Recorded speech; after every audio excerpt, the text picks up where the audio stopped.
of childhood TB. If this is a new TB case or patient who have never been treated for TB or have taken anti-TB drugs for less than 1 month, previously treated TB case or TB patient जिन्हें receive की थी 1 month या more of the anti-TB drugs in the past, relapse the TB patient who were previously treated for TB were declared cured or treatment completed at the end of their most recent course of treatment. Relapse may either be due to reinfection or reactivation of dormant bacilli. Treatment after failure. TB patients who were previously treated for TB and treatment failed at the end of their most recent course of treatment. Treatment after loss to follow-up. TB patients who were previously treated for TB and but interrupted treatment and were declared to loss to follow-up at the end of their most recent course of treatment.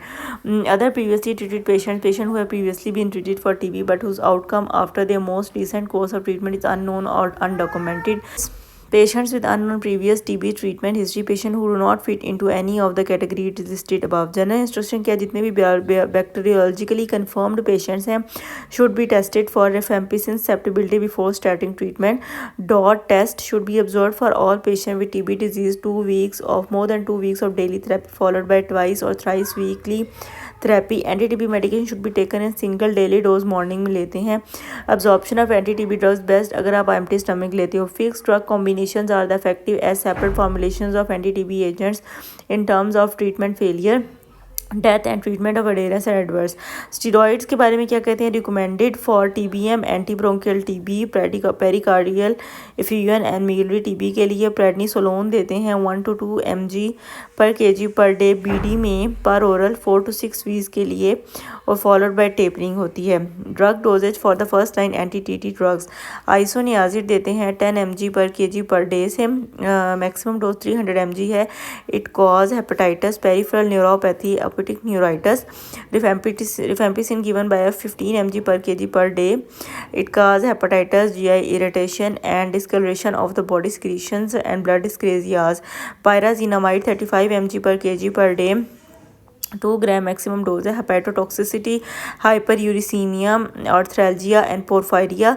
इथम्ब्यूटेल 20 mg per kg. It causes optic neuritis, hyperuricemia and GI disturbances. Pyridoxine less than 5 kg है बच्चा तो 3 times पर week देते हैं 25 mg वाली tablets. और अगर 5 kg से बड़ा बच्चा है तो 50 mg की टैबलेट डेली देते हैं पायरिडॉक्सिन की. Higher end of INH dose is for younger children. As child grows older, lower end of dosing range is more appropriate. Fixed drug combination available as dispersible tablet which are mixed in 50 ml water के अंदर होते हैं. Initial phase में आप isoniazid, rifampicin और पायराजीनामाइड देते हो. 50, 75 और 150 के स्ट्रेंथ में आती है. और साथ इथम्ब्यूटोल देते हो 2 मंथ्स के लिए. HRG का भी 2 मंथ का है कोर्स और साथ इथम्ब्यूटोल भी आप 2 मंथ्स के लिए देते हो. इसमें ये होता है कि लेस दैन 2 kg में आपने 1/4 टैबलेट देनी होती है. 2 से 2.9 kg के बच्चे में 1/2 टैबलेट देनी होती है. 3 से 3.9 kg के बच्चे में 3/4 टैबलेट देनी होती है. 4 to 7.9 kg के बच्चे में 1 टैबलेट. 8 to 12 kg के बच्चे में 2 टैबलेट्स और 12 से 15 kg के बच्चे में 3 टैबलेट्स और 16 से 4 kg के बच्चे में आपने 4 टैबलेट्स देनी होती हैं. कॉन्टिन्यूएशन फेज़ में डेली आपने HR 50/75 की आती है टैबलेट. ये आपने 4 मंथ के लिए देनी होती है. और इसी तरह ही लेस दैन 2 kg में 1/4 है और कंटिन्यू करते हैं टिल 16 to 24 kg के बच्चे में 4 टैबलेट्स आपने देनी होती है. कॉमन अवेलेबल ड्रग कॉम्बिनेशंस क्या हैं? इसमें मायरिन में आइसोनियाजिड है, रिफेम्पिसिन है और इथम्ब्यूटोल है. ठीक है. और मायरिन पी में आइसोनियाजिड 60 है, रिफेम्पिसिन 120 है, इथम्ब्यूटोल है और पायराजीनामाइड है. और मायरिन पी 4 में हायर डोज है आइसोनियाजिड की 75, देन रिफेम्पिन की, इथम्ब्यूटोल की एंड पायराजीनामाइड की. रेमेक्टल INH में INH है और साथ जो है रिफेम्पिसिन है जो कि आप 6 मंथ्स में फॉलोइंग 4 मंथ्स में देते हैं. और सिंगल इंग्रेडिएंट सीरम भी आते हैं INH के. प्रोफाइलैक्सिस के लिए भी सिंगल इंग्रेडिएंट सिरप आता है INH के नाम से 50 मिलीग्राम पर 5 ml होता है। इसके लिए रिफेम्पिसिन का भी आता है और इथम्ब्यूटोल का भी आता है। साइड इफ़ेक्ट्स ATT ड्रग्स के ये होते हैं कि एडवर्स इफेक्ट्स अगर स्किन रैश या इचिंग होती है, it occur due to isoniazid, rifampicin and pyrazinamide की वजह से होती है। Stop anti-TB drugs. जॉन्डिस और हेपेटाइटिस डेवलप हो रहा है, आइसोनियाजिड, रिफेम्पिसिन और पैराजीनामाइड की वजह से होता है। स्टॉप करें एंटी-TB ड्रग्स। मोस्ट एंटी-TB ड्रग्स जो है वो confusion suspect drug induced acute liver failure का जॉन्डिस प्रेजेंट है, स्टॉप करें एंटी-TB ड्रग्स। विजुअल इंपेयरमेंट आ रही है, ऑप्टिक न्यूराइटिस हो रहा है तो इथम्ब्यूटोल को स्टॉप करना है। और अगर thrombocytopenic purpura, shock, acute renal failure में जा रहा है बच्चा तो स्टॉप करते हैं रिफेम्पिसिन को। माइनर साइड इफ़ेक्ट्स क्या हैं? एनोरेक्सिया, नोजिया, एब्डोमिनल पेन, ये भी पैराजीनामाइड, आइसोनियाजिड और रिफेम्पिसिन की वजह से होता है। आपने ड्रग्स देनी है स्मॉल मील्स के साथ या जस्ट बिफोर बेड टाइम देनी है। स्वेलो ड्रग्स करें with small sips of water से लेते हैं। इन केस ऑफ परसिस्टेंट और वर्सनिंग ऑफ सिम्टम्स, ब्लीडिंग और प्रोट्रैक्टेड वॉमिट है, स्टॉप करें एंटी-TB ड्रग्स। जॉइंट पेन्स हैं अगर तो ये पैराजीनामाइड की वजह से होते हैं। इसमें आपने साथ एस्पिरिन देनी है, NSAID दे दें या पैरासीटामोल दे दें। बर्निंग, टिंगलिंग या नमनेस है हैंड्स की और फीट की, ये आइसोनियाजिड की वजह से होता है। पायरेडॉक्सिन देनी है साथ ज़रूर। अगर ड्राउजीनेस है तो आइसोनियाजिड की वजह से होता है, इसमें रीअश्योरेंस करनी होती है। और ड्रग्स जो है बिफोर बेड टाइम दें। ऑरेंज या रेड यूरिन आ रहा है तो रिफेम्पिसिन की वजह से इसमें भी रीअश्योरेंस करनी होती है। फ्लू सिंड्रोम है, फीवर, चिल्स, मलेज या हेडेक है तो इंटरमिटेंट रिफेम्पिसिन की डोजिंग करनी होती है। गिव डेली रिफेम्पिसिन इसमें मैनेजमेंट के लिए। Treatment requirements for TB in children. TB diagnostic category HIV negative children and low isoniazid resistant setting में 2 HRZ and smear negative pulmonary TB में, इंट्राथोरेसिक लिम्फ नोड TB में, peripheral TB लिम्फेडेनाइटिस में। Continuation phase में आपने 4 isoniazid rifampicin देनी होती है।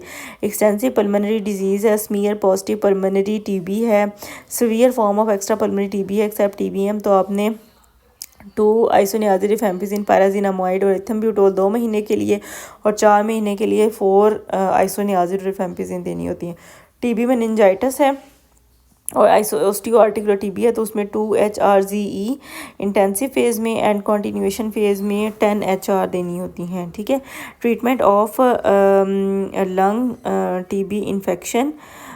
इसमें criteria for treatment of lung TB infection, all contacts of bacteriologically confirmed pulmonary TB case, immunodeficient patients, children with HIV who have had contacts with a patient with TB even if TST या फिर आइग्रा positive या negative है। Treatment क्या है?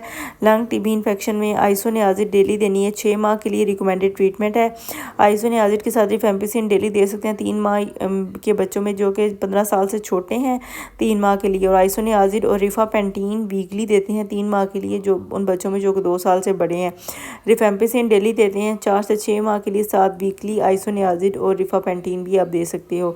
5 साल छोटे बच्चे जिनको ट्रीटमेंट है लंग TB इन्फेक्शन है फॉर पेशेंट विद 5 साल से छोटे बच्चे जिनमें नेगेटिव TST या आइग्रा है लेकिन पॉजिटिव हिस्ट्री या एक्सपोजर की, उनको आपने आइसोनियाजिड स्टार्ट करनी है। रिपीट करें ट्यूबरकुलोसिस स्किन टेस्ट या आइग्रा 8 से 10 हफ्ते के बाद जब कॉन्टैक्ट ख़त्म हो जाता है। अगर सेकंड TST या आइग्रा पॉजिटिव आ रहा है तो कंप्लीट करें treatment of lung TB infection का। और अगर सेकंड TST नेगेटिव है तो स्टॉप कर दें ATT therapy. Treatment of TB and HIV को infection 4 drugs for the first 2 months देते हैं, फिर INH और रिफेम्पिसिन देते हैं 7 माह के लिए। टोटल ड्यूरेशन जो ATT का है वो 6 से 9 महीने होता है या 6 महीने after sputum culture is sterile which ever is longer. ATT should be given daily not weekly. Rifampicin and ARTT should not be given together. Treatment of previously TB patient. WHO no longer prescribe CAT2 treatment, advises drug sensitivity testing. Bacteriologically confirmation should have been done for symptomatic patient. If first line ATT 2 HRZE की और 4 HR should only be given only after rifampicin resistance should only be given after rifampicin resistance ruled out. अगर rifampicin की या other drug resistant present है तो manage करें according to